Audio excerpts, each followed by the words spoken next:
Okay, let's unpack this. We're doing a deep dive into the final chapter of Mark's Gospel today, chapter 16. That's right. The setting is, well, it's the first day of the week, very early, just after sunrise, following the crucifixion. And the scene opens with three women, Mary Magdalene, Mary the mother of James, and Salome. They're heading to the tomb. Yeah, they've got spices with them, intending to anoint Jesus' body. But as they're walking, they hit a very practical snag. Right, logistical issue. It's the stone, isn't it? Exactly. Their immediate concern is, who's going to move that massive stone for us? The text makes a point of saying it was very large. It's a real problem for them. But then they get there, they look up. Yeah. Well, the problem's gone. Just like that. The stone, the one they were so worried about, it's already been rolled away. Completely unexpected. So they go inside, and it's not what they expected at all. No. Instead of Jesus' body, there's a young man, dressed in white, sitting on the right side. And the text says they were alarmed. You can imagine. I mean, yeah, but he speaks to them pretty quickly. He does. He says, "Don't be alarmed," addresses their fear straight away. "You are looking for Jesus the Nazarene who was crucified. He has risen. He is not here. See the place where they laid him." It's incredibly direct. And he doesn't just give them news. He gives them a task, Yeah. a specific instruction. A very specific one. "But go, tell his disciples and Peter he is going ahead of you into Galilee. There you will see him, just as he told you." So it's news, but it's also a command, a reminder, and a promise. Okay, so they've just received arguably the biggest news in history. How do they respond? Do they rush off excited? No, quite the opposite, actually. The text is stark. Trembling and bewildered, the women went out and fled from the tomb. Toled. Fled. And it adds, they said nothing to anyone because they were afraid.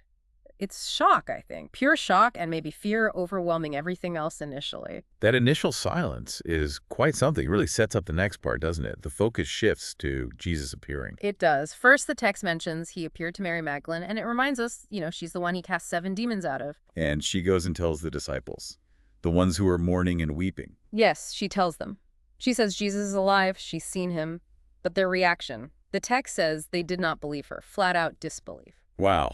Okay, so first eyewitness account rejected. What happens next? Well, then Jesus appears, it says in a different form, to 2 others who are walking out in the country. And presumably they report back too. They do. They go back, tell the rest. And again, the text says they weren't believed either. So that's multiple reports now, all met with skepticism from the core group. Which builds up to this really intense moment. Jesus appearing to the 11 themselves. Right, while they're eating.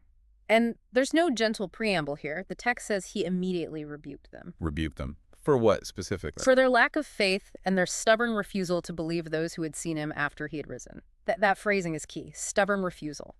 It wasn't just doubt. It was resistance to the testimony they'd already received. Okay, so a strong rebuke for their disbelief.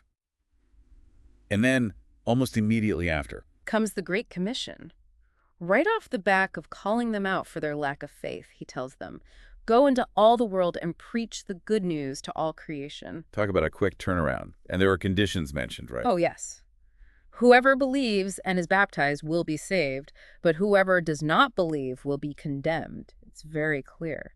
And then it lists these incredible signs that will accompany believers. Yeah, that list is pretty extraordinary. Driving out demons, speaking in new tongues. Picking up snakes, drinking poison without harm, healing the sick by laying on hands.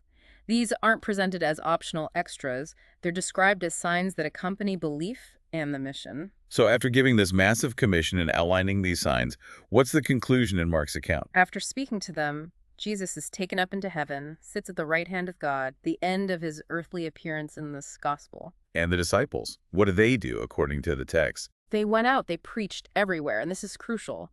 The Lord worked with them and confirmed his word by the signs that accompanied it. The signs actually happened, validating the message they were preaching. So as you listen to this, you can really see the tension, can't you? Between profound revelation and human doubt. The women's fear, the disciples' outright disbelief, even after multiple reports. And Jesus' sharp rebuke followed immediately by this huge responsibility placed on those very doubters. It's quite a sequence. We've seen the empty tomb, the angel's message met first with fear, then disbelief meeting the eyewitness reports. Leading to Jesus calling them out on their stubbornness, only to then commission them to take this message worldwide, a message confirmed by powerful signs. So here's something to think about, drawing just from this text. Given that the disciples themselves struggled so much with belief, even after Jesus' prior teachings and the eyewitness accounts, what does this story suggest about belief itself? Right. And what does it mean that this world-changing commission, validated by incredible signs, was given right after they were called out for their lack of faith? What's the connection between seeing, doubting, believing, and being called to act? It's definitely something worth pondering.